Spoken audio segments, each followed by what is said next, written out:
We have come, share our love.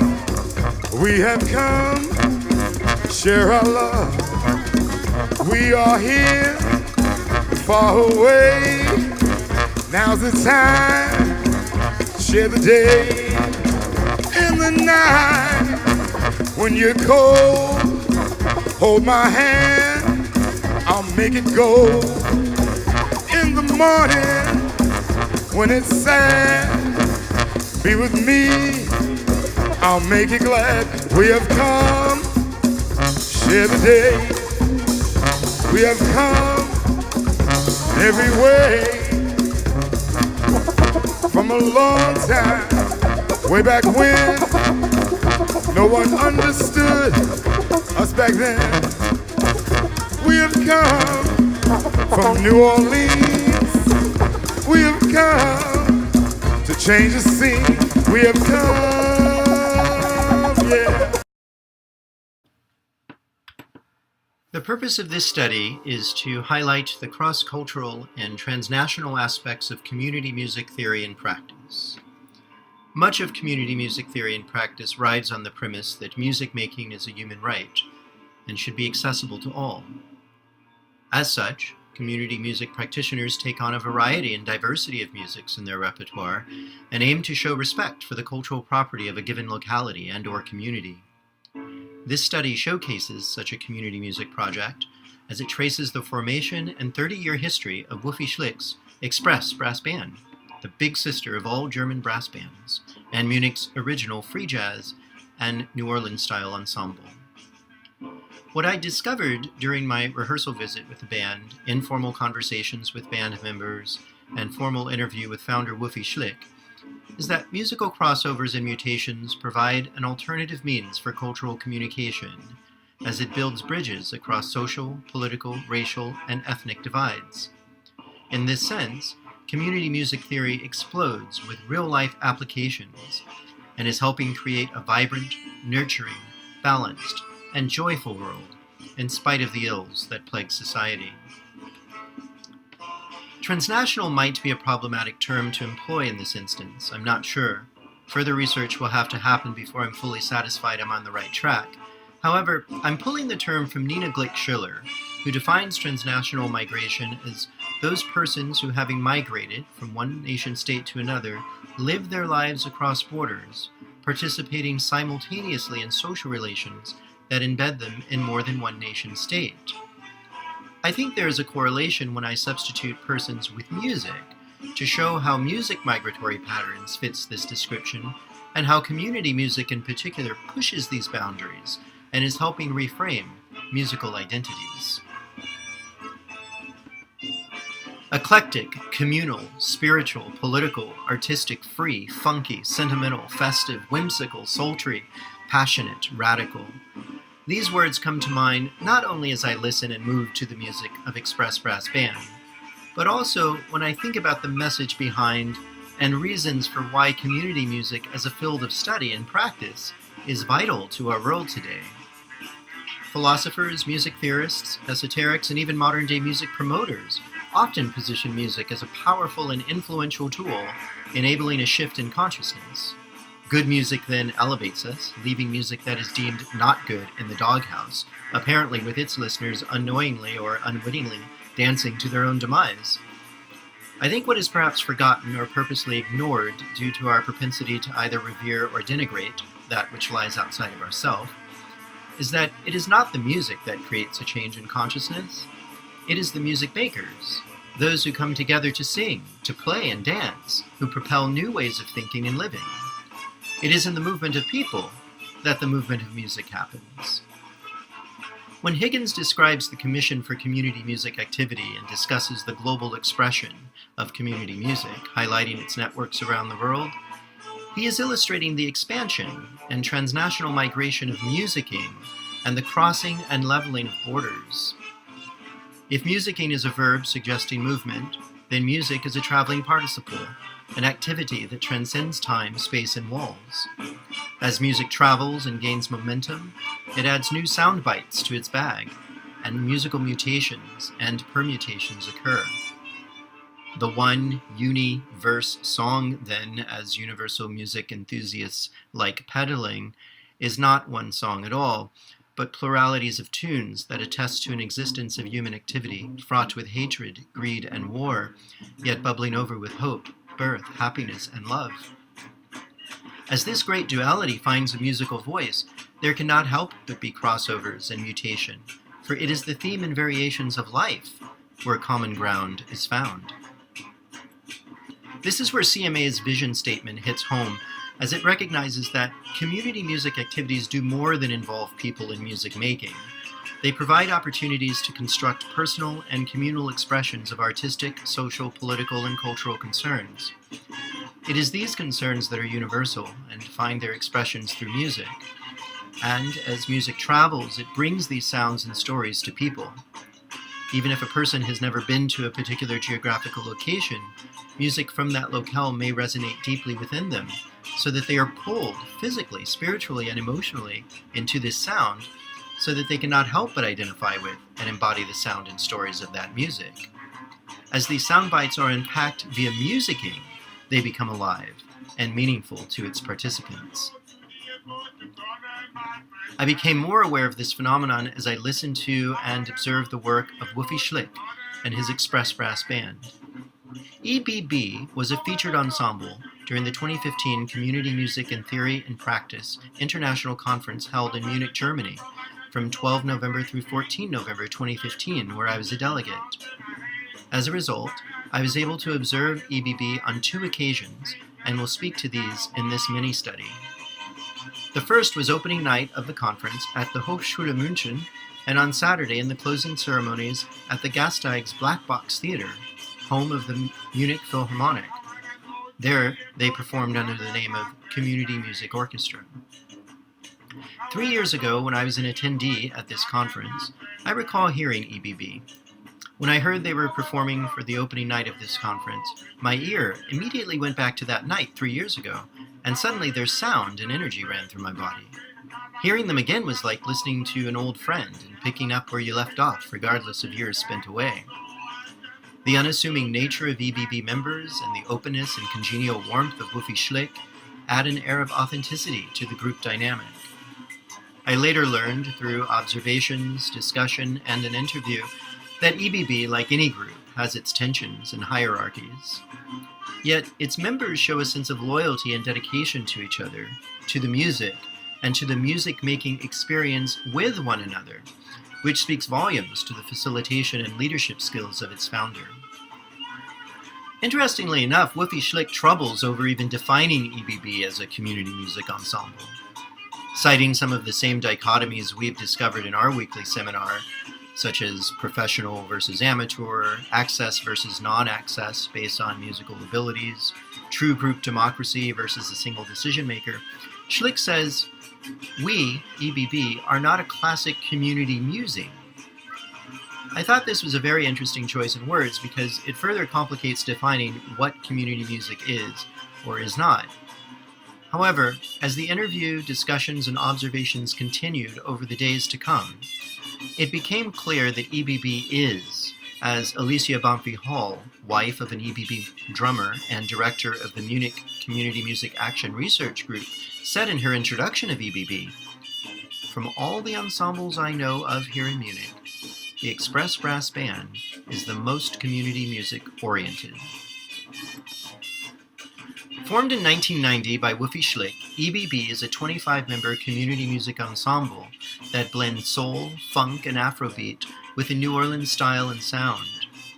Based in Munich, Germany, almost 5,200 miles away from the bustling of Bourbon Street in the famed French Quarter, EBB vividly captures the spirit and essence of not just Mardi Gras or Second Line, but the entire festive flavor and sweaty struggle associated with African and Black American musics. With their hefty tuba grunts, trombone bellows, trumpet splats, and foot-stomping bass drum, mixed with piercing, energetic klezmer-like clarinet and saxophone runs and trills, EBB embodies the passion of perseverance and the movement of social and political change. Schlick's background in experimental and free jazz of the 1960s and 1970s, and his affinity towards soul, R&B, funk, and fusion, situate the sound of EBB in a time of social and political upheaval in the southern United States. These musics exploded on the scene partly in response to the brutalities, injustices, and Cold War illusions and lies America was finally being held to answer for through the efforts of the Civil Rights Movement, the Free Speech Movement, and other radical organizations and groups exercising their right for an equal voice. Sun Ra, John Coltrane, Pharoah Sanders, Rebirth Brass Band, Ornette Coleman, James Brown, and Art Ensemble of Chicago are just some of Schlick's influences. Founding EBB member and baritone player Ian Inslin recalls his first encounter with Schlick. Quote, "A peculiar appearance with full beard, trapper hat, and alto saxophone during a student demonstration sometime in the late 80s, where we were discovered we were pretty much on the same line in terms of music, and formed a free jazz band." End of quote.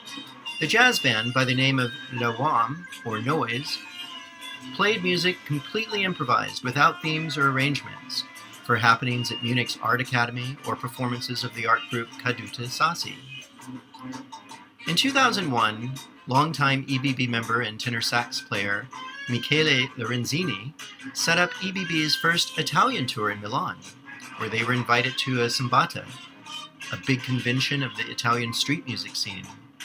He recalls their first big concert at Toshira, an occupied farm that had been converted into a social center. Schlick noted many political-inspired bands, brass bands, street bands, were formed and would play in Italy. He shared his internal conflict with me and how he felt, because even though he enjoyed being around what he called like-minded socialists, he felt somehow fraudulent, having come from a white middle-class family in one of the richest states in all of Germany, Munich. His fears were settled, however, when the Italians told him that that did not matter, and that they knew that he was doing something more with his music. The more that Schlick and EBB were doing, that the Italians picked up on, can best be described by my pre-concert, concert, and post-concert observations and informal conversations with EBB members. Before the performance, I noticed members working together helping prepare the stage. It really was not a stage in the formal sense, as both audience and musicians were on the same level, and no line of distinction was drawn. There were plenty of smiles, laughter, and side conversations. Hugs and kisses on the cheek were plentiful. Members were dressed in comfortable-looking, non-formal clothing. Some looked like they had just come from work or university. Members ranged in age from 12 to 60. There were a disproportionate number of women represented. However, 2 of the trombone soloists were women. The band informally tuned their instruments before starting to play. During the performance, members shouted in praise of soloists, clapped their hands, and danced along with the music. I saw EBB members seamlessly move from instrument to instrument, demonstrating their musical skills and flexibility. At one point, Wolfi, putting down his body wrap around sousaphone, picked up his soprano saxophone and joined ukulele player Neil Vagers, whisking and dancing through the audience, energizing us to move and groove. We really were not an audience in the traditional sense. About 100 or so of us were standing at bar tables, listening and bopping our heads, and networking with other delegates while enjoying refreshments. Howls, whistles, and shouts could be heard coming from the band. The youngest member, a young boy of 12, came up to the microphone and rapped. The audience and EBB members went wild. Although this performance was indoors, the festival-like atmosphere made it seem like we were outdoors at a carnival or street celebration. The music was pulled in various geographic directions. Balkan, blues, Afrobeat, soul, funk, Afghani, Turkish, and New Orleans styles reverberated throughout the room, and at each crossing, the band and audience became more and more ecstatic, sensing we were all on a journey of history and discovery. At the break, some EBB members came out into the audience and connected with friends who had come out to hear them play. Also, More EBB band members arrived at this time and began taking out their instruments and mingling with the other bandmates. By the time the band was ready for the second half of the number, the musicians had grown, so now the stage was even fuller. At the end of the performance, members hung around for a while, mingled, and eventually packed their instruments away and left. The second opportunity I had to observe EBB members was in their recently formed ensemble called Community Music Orchestra. The core members of EBB performed, and the sound was not dissimilar to the EBB sound experience, but definitely more experimental in some passages. For one familiar with the Sun Ra Orchestra and their unique sound and performance style, it would be easy to find a comparison. This social freedom of expression without rules and limits is what Wolfi was hoping for when recruiting EBB members to participate in this new experience. The players rose to the occasion, and with the same flexibility, tenacity, and joyful spirit, created an atmosphere that spread throughout the audience, this time to a more formal audience, sitting in seats in a theater, facing a real stage. Schlick, along with trombonist, singer, percussionist, and keyboardist Marja Burchard, captured the audience's attention and led them in learning a new song called Spirits Up Above. Via call and response, we in the audience learned the song, and at the appropriate cue, joined in singing as a community choir. A few children from the audience came up to the stage and danced along with the music. One of the band members' sons, probably around 10 years old, came on stage and played cornet. His sister, around 12 years old, played her cello alongside the CMO. The audience roared in amazement and delight. At the end of the performance, I noticed band members helping each other with the larger instruments to the stairs and elevator lift. I accompanied a few of them and saw them fitting these large instruments into a small car. I even joked with them that it reminded me of the old circus cars where dozens of clowns pour out. Somehow they found a way to fit all of those instruments in the car and still have room for them. Someone said they were used to it by now and had found ways of packing that worked.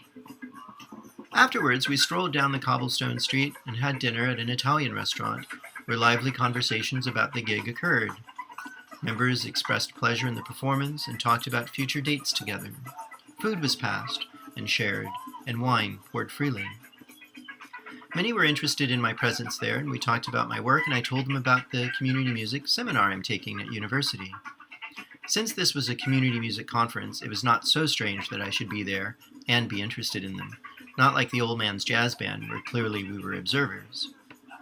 The EBB members made me feel welcomed, and some gave me their cards and said to stay in contact.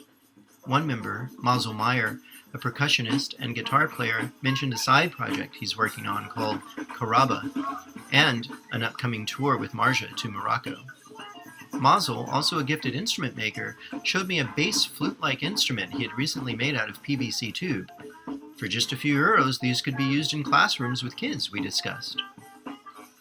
Marja, who has worked with children teaching music, passed out flyers to an upcoming concert she was playing in. It seems that many EBB members play with other bands and have many projects going on. Wolfi mentioned in our interview that since musicians are normally not paid, they find other means of making money. Flexible rehearsal schedules and other time-sensitive accommodations have to be considered when scheduling performances. By the end of the night, we were all ready to retire to our respective places, as we were full of an evening and weekend filled with music, food, laughter, and beautiful company. The EBB is an exemplar of community music's transnational migration patterns. Inslin notes, quote, "Traveling together had become an essential part of our musical and social experiment," end quote. EBB has formed a tight-knit tribe of community musicians who exude a familial character. As with any family, tensions arise. In my interview with Wolfi, he talked about some of these tensions, particularly around new members joining. He said, quote, "And the people in the band, they hate it when new people come in because then the whole, all the social, the standing, everything is in danger. You could be better than I am. Yeah, Why did Wolfi take her in? Just because she's beautiful or whatnot? End of quote. Despite these normal tensions, EBB members show brilliance in their affections toward each other, and it comes across in their sound when they play together. Their community music mindfulness is also shown in the way they engage audience members to participate in the unpacking of the musical experience. In a recent follow-up phone conversation with Wolfi, he recalled an EBB concert in Montpellier where a young girl from the audience, a North African French rapper, took center stage while the band played. The audience was electrified and so happy to see and hear their children participate in music making. Wolfi said they were also surprised that we, being German, were not shooing the kids off stage. It's these moments, he says, allow the band to see how being open to new experiences enhances musical sensibilities and opens doors and possibilities. Because I believe Wolfi Schlick, the EBB, and the newly formed CMO illustrate community music's transnational migration patterns, I would like to further my study by interviewing every member and asking the following questions. When did you start? What drew you to the band? What keeps you coming back? What does community music mean to you, and how does or does not EBB or CMO fit into this scope? Describe 3 experiences that stand out for you as a member. These questions will further my understanding of the group dynamic and may help me in forming a framework through which to analyze more deeply this concept of transnational migration, especially since many of the members are racially and ethnically mixed and coming from all walks of life and having a variety of musics they carry within them. From a community music perspective, Schlick's work further demonstrates the difficulty in defining community music. But I think this is good, because what this complication does is open the door to look at community music through a lens of transnational migration. This creates an alternative framework to describe musical crossover and multicultural collaboration. This perspective might also offer new ways to broach sticky topics like appropriation, copyrights, and what musical material belongs to who, says who, and why.